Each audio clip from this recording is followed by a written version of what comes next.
دەستگیرکردنی ئەو ژمارە زۆرەی چالاکوانان بە تایبەت لە ئێستادا کە ڕووی لە زیادبوون کردو لە ئێران بۆچی دەگەڕێتەوە؟ سپاس بۆ ئێوە و سڵاو بۆ بینەرانی کاناڵی NRT. ڕاستیدا ئەوە ئامادەکاریەکە کە کۆماری ئیسلامی دەیکا بۆ ئەو ڕووداوانەی کە چاوەڕانی دەکات لە ساڵی داهاتوودا. ساڵی داهاتوو لە هەمان کاتدا بۆ کۆماری ئیسلامیش ساڵێکی دژوار دەبێت بەهۆی ئەوە کە یەکەم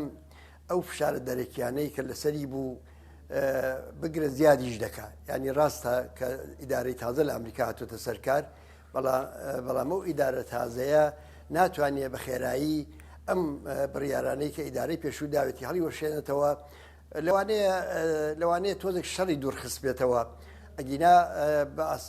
گەلێک فشاری دیکەش بۆ سەر کۆماری ئیسلامی زیادی کردووە. بێزگە لەوانە ناڕزایەتی جەماوەری زۆر ڕوو لە پەرەسەندنە. هەر لەو ڕۆژانی ڕابردوودا خانەنشینان لە سەر تاسەری ئێران خۆپیشاندانیان کردووە. هەموو ڕۆژێ مانگرتنی کرێکاری هەیە. لە زۆربەی ناوەندەکان و لە زۆربەی شارەکاندا ناڕزایەتی بەردەوامە. ئەمانە لە ساڵی داهاتوودا لە مانگەکانی داهاتوودا ڕوو لە زیادبوون دەکات لەبەرەوەی وەزعی ئابووری و ژیانی خەڵک بەردەوام ڕوو لە خراپبوونە و تا ئەندازەیەکیش ترسی خەڵک لە کۆرۆنای وردە دەڕژێ و داخوازێکی دیکەش دێتە گۆڕێ. ئەویش عبارەتە لە داخوازی کڕینی واکسن و واکسینەکردنی خەڵک لە هەموو ئێران. ئەوانە هەموو کۆمەڵێک نیگەرانیە کۆماری ئیسلامی داگرتووە و ئامادەکاری دەکات پێشوەخت. بەڵام ئەو نیگەرانیانە دیارە لە کوردستان بە چەند قات زیاترە.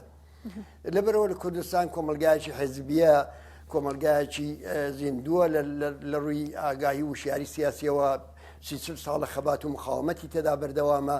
نیگەرانن لەوە. بۆیە ئەمە دەستیان خستۆتە پێش بۆ ئەوەی کە پێشی ئەو پەرسەندن و یا ڕێخستنی ئەو ناڕزایەتیانە بگرن و لە ڕێکخراوە مەدەنیەکانیشەوە دەستیان پێکردو، لە چالاکە مەدەنیەکانەوە دەستیان پێکردووە، چونکە خەتەری ئەسلی و نیگەرانی ئەسلی لەو ناحیەوە دەبینن. باشکەواتە کاگی براهیم دیارە بەشێک لە چاودێرانیش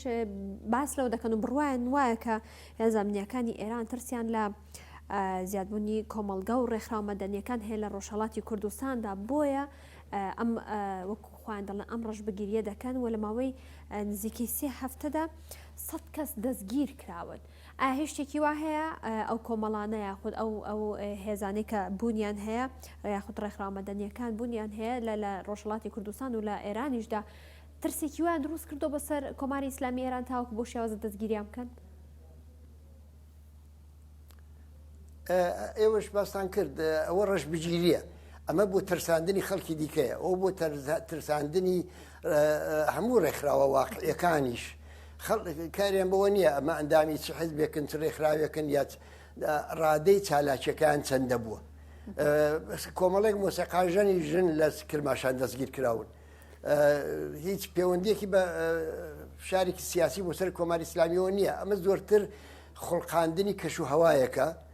کە لەو ڕێگایەوە بتوانن کولی کۆمەلگا چاوترسێن بکەن و لە ڕێگای چاوترسێنکردنی کۆمەلگای کوردستانەوە ئەو پەیامە بنێرن بۆ هەموو ئێرانیش. ئەلبەتە ئەوەش بڵێم کە ئەمە ڕاستە لە ئێران لە کوردستان بە شاڵاوێشی دەستگیرکردنی ئەوە لەو نوع دەست پێ کردو، بەڵام لە ئێرانیش فشار بۆ سەر چالاکوانانی مەدەنی، ژینگە پارێزان، زیندانیانی سیاسی، هونەرمەندان و هەموو نوع چالاکوانانی کە هیچ پەیوەندێکی حیزبایەتیشیان نییە زیادی کردووە. مرەخەسی لە زیندانەکان کە مەعمولەن دەدرا بە زۆر بەیان نادرێ و ئەوانە بەشێکە لە فشارێکی عمومی من پێم وایە لە کوردستانەوە دەست پێ دەکات و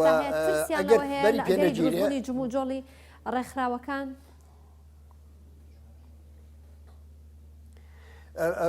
بەڵێ ترسیان لەوە هەیە کە خەباتی مەدەنی پەرە بستێنێ. ئێستا چونکە بەتایبەتیش کاتە لە ئێستادا لە نێو ئێراندا خەباتی مەدەنی بوونی هەیە دەرکەن لە دژی کۆماری ئیسلامی ئێران. بەڵێ بەڵێ لە ساڵی ڕابردوودا بە شێوەیەکی مامناوەند 1500 مانگرتنی کرێکاری بووە. لە ساڵی ڕابردوودا بەدەیان کۆبوونەوەی خانەنشینان بووە، بەدەیان کۆبوونەوەی مامۆستایان بووە. ینی بەردەوام بووە، بەڵام هاواهنگ نەبووە، ڕێکخراو نەبووە بە شێوەیەک سەرتاسەری. بعضی هەنگاوی جددیش هەڵگیراوە بۆ ئەوەی کە ببێتە حرەکەتی سەراسەری. بۆیە کۆمەلگای ئێران کۆمەلگایەکی ئێستا زیندووە بۆ جمهوری ئیسلامی زۆر لەوە نیگەرانە. بە تایبەت چونکە هیچیشی نییە بخاتە سفرەی خەڵکەوە و ڕێفۆرمێکی پێ بکە ئاسوودەیەک بێنێتە ژیانی خەڵکەوە کە ئومێدەوار بێ لەو ڕێگایەوە ئەم جوم و جۆڵانە دادەمرکێنێتەوە. باش کاک ئیبراهیم دیارە چەندین ڕێکخراو لە جیهاندا بوونیان هەیە سەبارەت یاخود لێکۆڵینەوە دەکەن و ئامارەکان بڵاو دەکەنەوە سەبارەت بە زیادبوونی توند و تیژیەکان. یەکێک لەو ڕێکخراوانە ڕێکخراوی ئەمنیستی ئینتەرنەشناڵە کەواتە ئێوە بزانم هیچ ئێوە پەیوەندێکتان بەوانەوە هەیە خۆی ڕابطێکتان هەیە پێکەوە تاوەکو بزانن کە ڕێژەی توند و تیژیەکان و هەروەها ڕێژەی زیادبوونی لە سێدارەدان و دەستگیرکردنی چالاکوانان لە ئێران و لە ڕۆژهەڵاتی کوردستاندا لە چه ئاستێکدایە؟ ڕێژەکەی مەترسیدارە؟ ئێمە خۆمان بەردەوام ڕزانیاری پێویست لەو بارەوە بڵاو دەکەینەوە لە میدیاکانمان لە تەلڤیزیۆن لە گۆڤارەکانماندا و بەوانیشی ڕادەگەین ئەلبەتە بەسەلەن بۆ نمونە هەر لە مانگەکانی ڕابردوودا چەندین چالاکوانی سیاسی لە بەلوچستانی ئەدام کراون و چەندین کەسی دیکە لە شوێنە جۆراجۆرەکانی ئێران هەر لەژێر تیغی ئەعدامدان بۆیە بەڵێ ئەو مەترسیە هەیە و ئەوانج ئاگادار کراون لەو مەترسیەوە کاردانەوەشیان بووە ئینسافەن کاتە کاردانەوەکان تا چەندێک کاریگەریان هەبووە لەسەرەوەیکە توندوتیژەکان و دەستگیرکردنەکان ڕکەم بێتەوە لە ئێران و لە ڕۆژهەڵاتی کوردستاندا. بەداخەوە ئەڵبەتە کۆماری ئیسلامی زۆر سەرسەختتر و دوژمنکارانەتر هەڵسوکەوت دەکا بەرامبەر بە ئەو ناڕزایەتیان و بەرامبەر بە جەماوەری خەڵک لە ئێران بۆیە تا ئێستا نەبووتە هۆی ئەوە کە پێشی بگرێت بەڵام بە بڕوای من ئێمە لە ڕۆژهەڵاتی کوردستان دەبێت بیر لەوە بکەینەوە کە زەختێک دروستکەین کە بربەستێک دابنێ سنوورێک دابنێ بۆ ئەو دەستدرێژیانەی کۆماری ئیسلامی بۆ سەر ماف و ئازادیە سەرەتاییەکانی خەڵک لە کوردستان. باش کاک ئیبراهیم دیارە پرسیارێکی زۆر هەیە سەبارەت بەوەی کە بۆچی لە سیاسیەکانی ئێران نەیانتوانیوە ببنە بەدیلێک بۆ خەڵکی ئێران.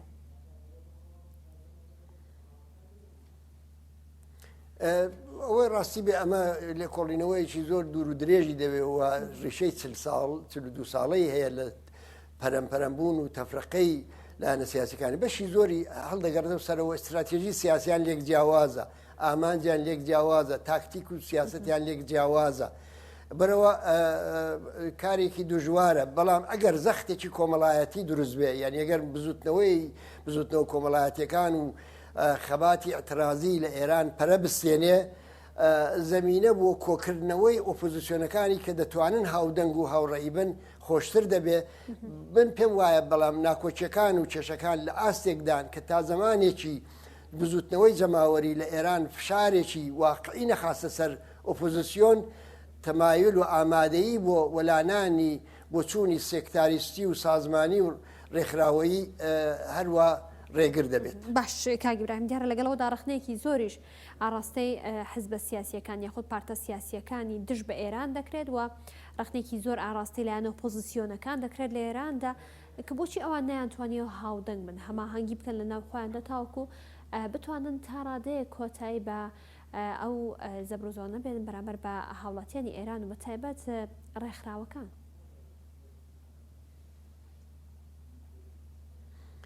ئێمە وەکو کۆمەڵە لە کوردستان بەو قەزیەوە ماندوین وەکو حزبی کۆمۆنیست ئێرانیش هەوڵمانداوە هێزە چەپەکانی ئێران لە دەوری پلاتفۆرمێک و لە ناوەندێکە لە دەوریە کۆ ببنەوە بەڵام ئەوەی کە ئێستا گرینگە چونکە ئەو دەست بەسەرکردانە لە کوردستانە پێم وایە پێویستە حرەکەتێک بکرێ هەمە هاواهەنگێک لە بینی هێزە سیاسیەکانی چالاک لە کوردستان بەڕێوە بچێ کە کۆماری ئیسلامی سنوورێک کۆماری ئیسلامی دابنێت لە ئیدامەی و دەست بەسەرکردانە بۆ ڕێکەوتانە درەنگیش بێ هەر دەبێت لە جێگایەکەوە دەست پێ بکەین و ئێستا ئەو بابەتەکە هاتۆتەکایەوە ضرورەتی ئەوەی کە هێزە سیاسیەکانی چالاک لە کوردستان هاواهەنگ بن بۆ مەجموعەیە کردەوە کە ئەو کردەوانە ئەگە بە سەرکەوتن بەگا ئەگە خەڵکی کورد بزانێ دەستکەوتێکی بۆ لەو بابەتەوە ئەوە هێزی پێدەدا توانای پێدەدا ئومێدی پێدەدا بۆ حرەکەتی گەورەتریش بۆیە ئێمە داوامان ئەوەیە و هەوڵ دەدەین بۆ ئەوەی کە هێزە سیاسیەکان کاردانەوەیەکی هاوبەشیان نەبێ لانیکەم بەرامبەر بەم دەست بەسەرکردانە و بەم هێرشەی کە بۆ سەر چالاکوانانی دەست پێش خەریەکراوە بۆ ڕێکەوتن بۆ هەماهەنگیکردن لە لاەنە پۆزیسیۆنەکان و هەروە ڕێکخراوەکانی دژ بە کۆماری لە ڕۆژانی داهاتوودا هیوادارین ئەوە بە نەتیجەیەک بگا گفتوگۆ دەکەین لەگەڵ هەموو لایەنەکان و گفتوگۆش هەیە بۆ ئەو مەبەستا بۆیە دەبێت هەوڵ چاوەڕێ و چەند ڕۆژی ئایندە بین و ئومێدەوارم کە بە نەتیجە بگات. باشکاتام دۆخی لە ئێستادا کە ئێرانی تێدا بەتایبەت ئەو گەماڕوانی کە لە ماوەکانی ڕابردوودا لە سەردەمی دۆناڵد ترامپ کە ئەو کات سەرۆک کۆمار یاخود سەرۆکی ویلایەتە یەکگرتووەکانی ئەمریکا بوو بۆ سەر ئێران داینا ئەمە نەبوو هەلێک بۆی کە لایەنە ئۆپۆزیسیۆنەکان فشارەکانیان چڕتر بکەنەوە لەسەر کۆماری ئیسلامی ئێران؟ هەموو ئەو کارانەی کە ترامپ کردی بە زەرەری خەڵک تەواو بوو لەلایەکەوە خەڵکی برسیتر کرد و بزوتنەوەی جەماوەریش لە نەتیجەی فشارەکانی ترامپەوە هیچ زیادی نەکرد کۆماری ئیسلامیش لە دروستکردنی بۆمبی ئەتۆم نزیکتر بووەوە پرۆژەی موشکیشی پەرە پێدا و دەستێوەردانیشی لە ناوچەکە نەتەنیا کەمی نەکرد بەڵکە هەوڵیدا بۆ پارەی کە دەستی کەوتبوو لە دەستیدا بوو هەڵ زیادیکە لەبەرەوە من لەو باوەڕدانیم ترامپ فرسەتێک بوو ترامپ بۆ کۆمەڵانی خەڵکی ئێران و بۆ ناڕزاتیەکان دژی فرسەت بوو ئێستا ئەوانش کە هاتوون میراتگری کارەکانی ترامپن ئەوانیش هەر ئەو بە ناچار هەر ئەو استراتێژی و خەتەی دامە دەدەن چونکەوە 42 ساڵە دەوڵەتی ئەمریکا هەر یەک استراتێژی هەیە ئەویش گۆڕینی ڕەفتاری ڕژیمە نەک گۆڕینی ڕژیم و ئەو استراتێژیش سەرچاوەکەی لە بەرژەوەندی باڵا و درێژماوەی ئەمریکادا لە ڕۆژهەڵاتی ناوەڕاست و بەتایبەت لە سەبارەت بە ئێران لە پەیوەند لەگەڵ رووسیادا. باش کاگی ئیبراهیم ئەگەر بینە سەر دۆخی حزبەکانی ڕۆژهەڵاتی کوردستان دۆخیەوان چۆنە لە نێو هەرێمی کوردستاندا؟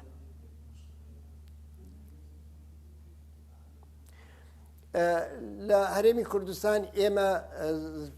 لەلایەن حکوومەتی هەرێمەوە هیچ زەختێک یا فشارێکی تایبەتیمان نەکەوتۆتە سەر بۆ ئەوەی کە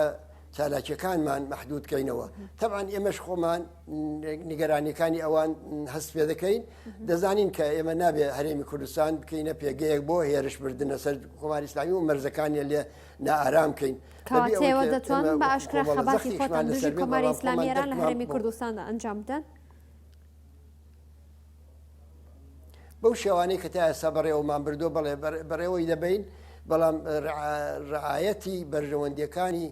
هاوبەشیشمان دەکەین. کەواتە لە حکوومەتی هەرێمی کوردستان و هیچ فشارێک نەخراوەتە سەرەوە کە تاوەکو جم و جۆڵ و چالاکیەکانتان کەمتر بکەنەوە؟ نا لەلایەن حکوومەتی هەرێمی کوردستانەوە زەختێکمان لەسەر نییە بۆ ئەو مەسئلەیە بەڵام لەبەرەوەی خودی هەرێمی کوردستان بەهۆی بارودۆخێکی تایبەتی کە تێدایە بۆتە جۆرێک لە ڕێگادەستی هێزە ئەمنیەکانی وڵاتانی داگیرکەری کوردستان تورکیا ئێران هەموو ئەوانە تێیدا هەیە بەردەوامە و سنوورێکی باشی و محکەمیشی بۆ دانەندراوە بەڵێ ئێمە مەترسیمان لەلایەن خودی جمهوری ئیسلامیەوە لەسەرە لە هەرێمی کوردستان ئەوەی مەترسیەکەمان وە هەرچی زەختی حکوومەتی مرکزی عراقیش بۆ سەر حکوومەتی هەرێمی کوردستان زیاتر بێ تاوان نیگەرانیەکانی ئێمە زیاتر دەبێ و دەبێ ینی ئێمە خوازیاری ئەوەین کە سنوورێکیش بۆ حکوومەتی مرکزی دابدرێت کە ئەو یاسای فدراڵی و ئەو دەسەڵاتانەی کە بەڕسمی و بە شەرعی بۆ هەرێمی کوردستان بەڕسمێن ناسراوە ئەوانە پێشێل نەکرێت تورکیا هێزەکانی لە بکشێنێتەوە جمهوری ئیسلامی جمهوریۆڵی اطلاعاتی و جاسوسی لێرەکەم کاتەوە ئەوانە ئەگەر هەمووی لە